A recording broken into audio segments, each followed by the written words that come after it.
Krishna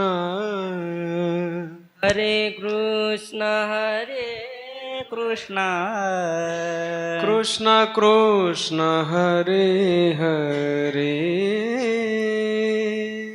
Krishna Krishna Hare Hare Hare Ram Hare Ram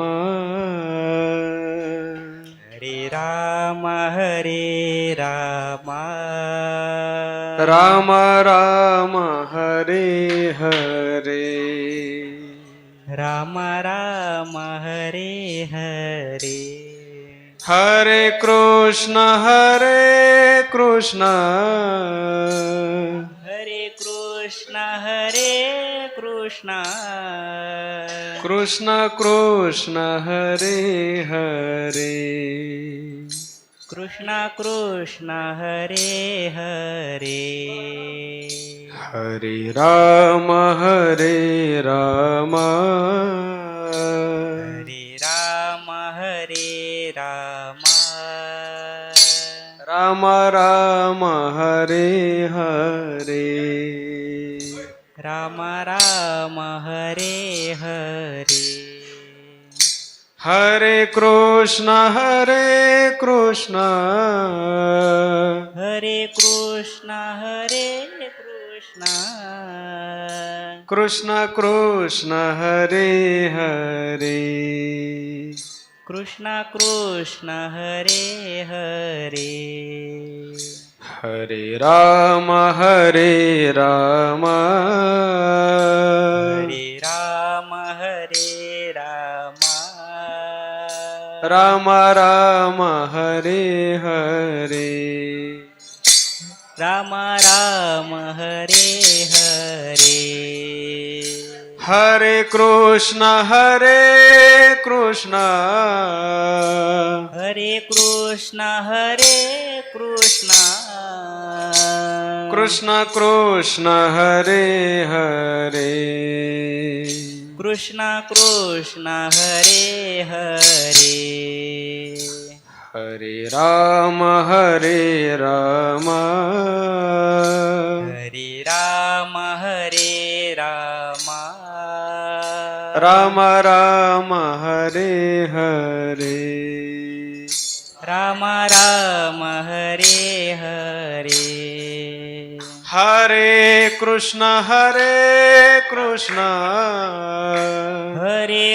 Krishna Hare Krishna Krishna Krishna Hare Hare Krishna Krishna Hare Hare Hare Ram Hare Ram Hare Ram Hare Ram Ram Ram Hare Hare Ram Ram Hare Hare Hare Krishna Krishna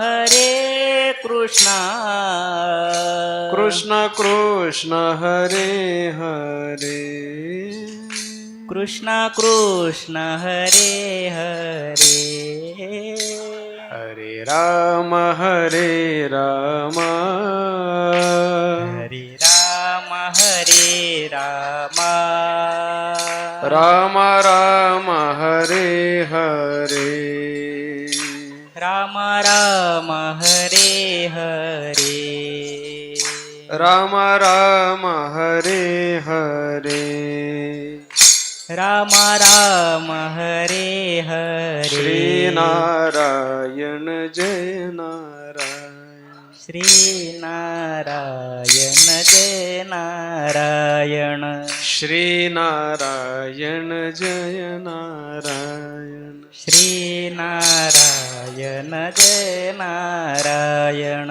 Shri Narayan Jai Narayan Shri Narayan Jai Narayan Shri Narayan Jai Narayan Shri Narayan Jai Narayan Shri Narayan Jai Narayan